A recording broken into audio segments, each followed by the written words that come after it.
दोस्तों नमस्कार। आप सभी का हमारे इस YouTube चैनल में बहुत बहुत स्वागत है। तुला राशि, आपके आसपास एक बहुत बड़ा घोर तांत्रिक रह रहा है जो छुपा हुआ है। आपको इसके बारे में भनक तक नहीं है और आप ही को नहीं, आसपास के लोगों को भी इसके बारे में कोई भनक तक नहीं है। लेकिन यह इतनी सिद्धि प्राप्त कर चुका है, या यूं कहें कि काली सिद्धियों पर महारत हासिल कर चुका है। यह जिस बात को भी बोल देता है वह बात सत्य हो जाती है, या यूं कहें कि इसकी जुबान काली हो चुकी है। जी हाँ मित्रों, तो आज के इस वीडियो में हम आपको बताने जा रहे हैं कुछ ऐसे ही छुपे हुए तांत्रिक, या जिन्हें हम ओझा या झाड़ फूंक करने वाले बोलते हैं, इन लोगों की पहचान करना। जी हाँ मित्रों, वैसे तो समाज में झाड़ फूंक करने वालों की कमी नहीं रहती है और लोग इनके बारे में अच्छी तरह से जानते हैं। लोगों के हितों के लिए ये कार्य भी करते रहते हैं, कभी कभार पैसे रुपए लेकर और कभी कभार ऐसे ही फ्री में समाज सेवा के तौर पर लोगों की अच्छाई के लिए कई तरह के कार्य करते रहते हैं। लेकिन सोचने वाली बात यह है कि जब किसी के ऊपर कोई बुरी तांत्रिक क्रिया की गई है और उसकी काट के लिए जब वह किसी दूसरे तांत्रिक या ओझा पर या झाड़ फूंक करने वाले के पास गया है, तो जो बुरी तांत्रिक क्रिया की गई है वह भी तो किसी ओझा या झाड़ फूंक किए जाने वाले ने ही तो की होगी। तो वह जो बुरा इंसान है, जो पैसे लेकर दूसरों की ज़िंदगी खराब करने के लिए तैयार रहता है, इस तरीके के बुरे तांत्रिकों की पहचान करना आपको बहुत आवश्यक है। और आश्चर्य की बात हम आपको बताएं कि ऐसे तांत्रिक हमेशा छुपे रहते हैं। ये खुलकर समाज में कभी सामने नहीं आते हैं और छुपकर लोगों की नज़रों से बचकर तांत्रिक क्रियाओं को अंजाम देते हैं और कई लोगों की ज़िंदगी बर्बाद करती है। जी हाँ मित्रों, इन तांत्रिकों में इतनी शक्ति होती है कि ये किसी हंसते खेलते परिवार को बर्बाद कर सकते हैं। मृत्यु का एक ऐसा सिलसिला तक शुरू कर सकते हैं कि परिवार में सभी समझदार बड़े बुजुर्ग लोगों की एक तरफ से एक एक करके मृत्यु होती चली जाती है और परिवार में कोई नाम लेने वाला भी नहीं बचता है। जी हाँ मित्रों, यह बहुत ही भयानक स्थिति होती है। मैंने अपने जीवन काल में साक्षात ऐसी तांत्रिक क्रियाओं को होते देखा है और इनके दुष्परिणामों को भी देखा है। हंसते खेलते परिवार बर्बाद हो जाते हैं। तो मित्रों, कहने का मतलब यह है कि यदि आप समझ जाएं कि आपके आसपास कहीं कोई ऐसा छुपा हुआ गुप्त तांत्रिक रहता है, तो आपको बहुत बड़ी मदद मिलेगी उस तांत्रिक से बचने में। फिर हम आपको बताएंगे कि उस तांत्रिक से आपको कैसे बचना है, क्योंकि इस प्रकार के लोगों से आपकी ना तो दोस्ती अच्छी है और ना ही दुश्मनी अच्छी है।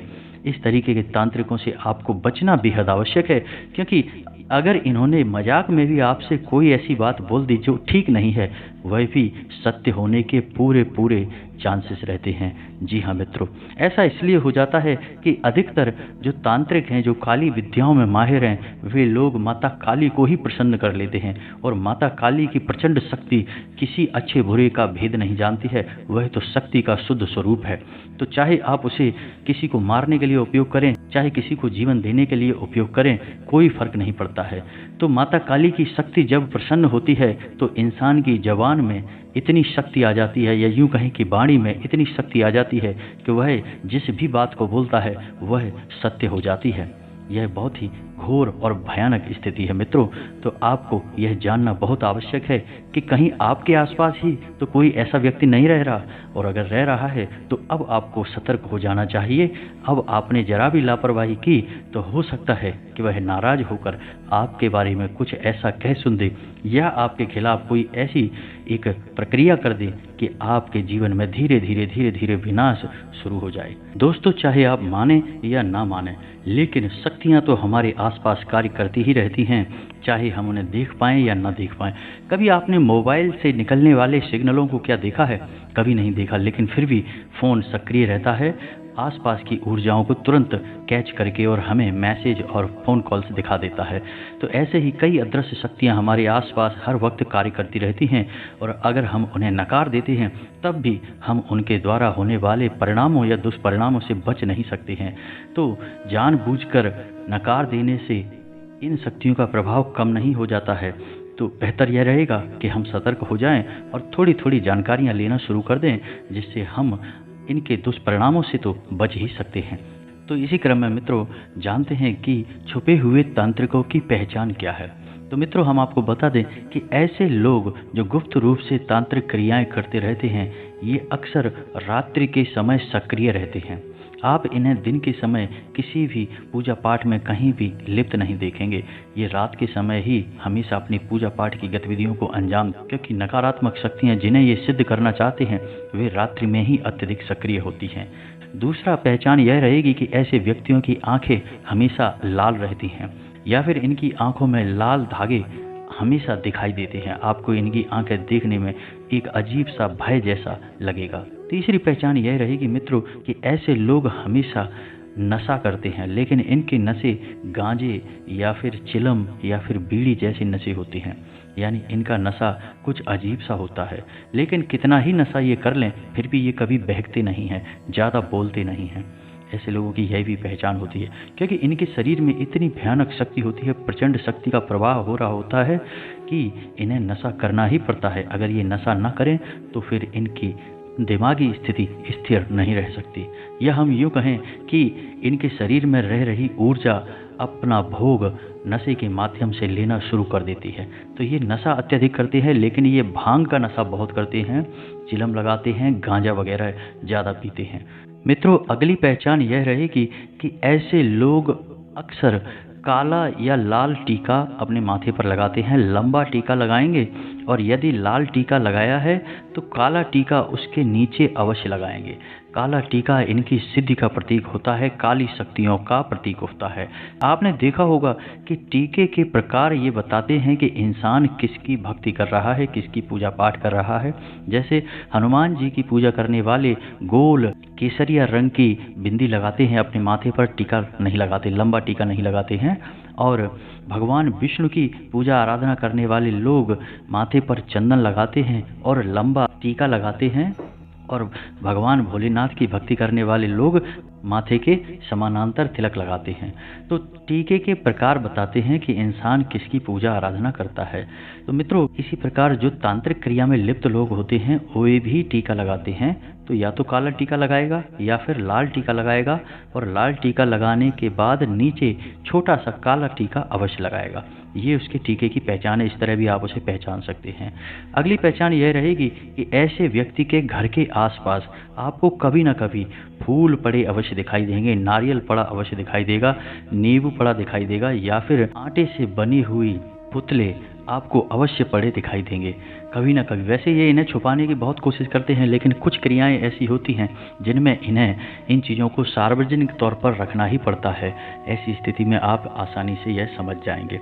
दोस्तों, एक आखिरी पहचान यह रहेगी कि ऐसे लोग हमेशा चक्र की पूजा करते हैं। तो आप देखेंगे कि इनके घर में जब ये पूजा पाठ कर रहे होंगे उस वक्त इनके घर में हवन कुंड के आसपास कहीं चक्र अवश्य बना होगा। ऐसे लोग चक्रों की पूजा करते हैं, किसी मूर्ति की या फिर किसी फोटो वगैरह की पूजा नहीं करते हैं। ऐसे लोग चक्रों के माध्यम से कई सिद्धियां प्राप्त करना चाहते हैं, और ऐसे लोग किसी देवी या देवता को सिद्ध नहीं करना चाहते।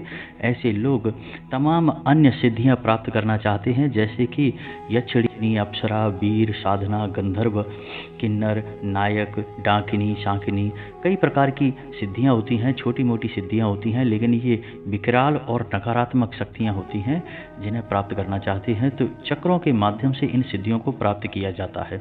इनकी कोई फोटो या मूर्ति नहीं होती है। तो आप देखेंगे कि इनकी पूजा पाठ जहाँ इन्होंने की होगी वहाँ पर चक्र अवश्य बने होंगे। और ऐसा व्यक्ति अपने गले में भी ना तो कोई रुद्राक्ष धारण करेगा और ना ही कोई अन्य माला धारण करेगा। अगर वह धारण करेगा भी तो कोई ना कोई चक्र ही धारण करेगा। इस चक्र को हम यंत्र भी कहते हैं। जी हाँ मित्रों, यह यंत्र या चक्र एक ही होता है। दोस्तों, अब बात करेंगे कि यदि आपके आसपास कोई इस प्रकार का तांत्रिक रह रहा है जो छुपकर तांत्रिक क्रियाएं करता रहता है, तो आपको क्या करना है। तो मित्रों, जितना हो सके आप उससे कम बात करें। ना तो उसके नज़दीक जाएं, ना उसके नज़दीक बैठें, ना उससे किसी प्रकार की बात करें। अपनी निजी बातों को भी उसे बिल्कुल ना बताएं।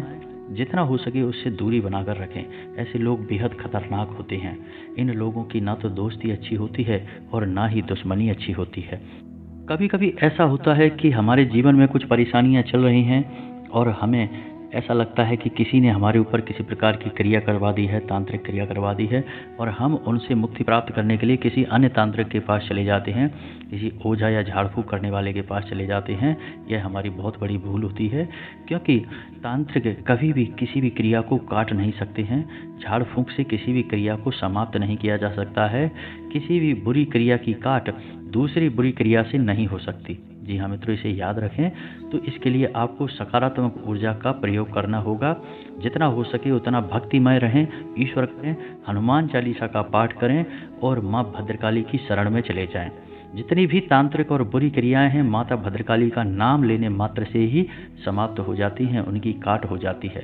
जी हाँ मित्रों, यह बहुत ही शर्तिया उपाय है, जिसे कर लेने मात्र से आदमी के ऊपर की जितनी भी तांत्रिक क्रियाएं हैं सब कट जाती हैं। तो आपको करना यह है कि एक नारियल माता भद्रकाली के नाम से अपने पूजा घर में स्थापित कर लेना है, यदि आपको ऐसा लगता है कि आपके ऊपर तांत्रिक क्रिया है तब। और उस नारियल को एक कोरे लाल कपड़े से लपेटकर और उसके आसपास कलावा बांधें। 7 बार उस कलावे को लपेटकर उसे बांधें और उसके बाद माता भद्रकाली को याद करते हुए उसे अपने पूजा घर में स्थापित करें और 21 दिनों तक उसकी पूजा पाठ करें, माता भद्रकाली का स्वरूप मानकर।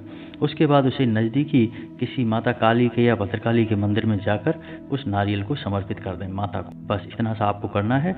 यदि आपके ऊपर किसी प्रकार की कोई तांत्रिक क्रिया हुई है तो वह कट जाएगी, समाप्त हो जाएगी। जी हाँ मित्रों, और माता भद्रकाली की फ़ोटो या मूर्ति अपने पूजा घर में स्थापित करें और पूजा आराधना शुरू करें। आपके ऊपर भविष्य में भी किसी भी प्रकार की कोई तांत्रिक क्रिया नहीं हो पाएगी।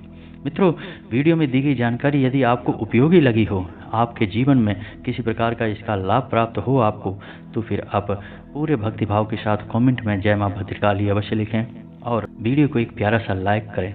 मिलते हैं अगले ज्ञानवर्धक वीडियो में, तब तक के लिए धन्यवाद।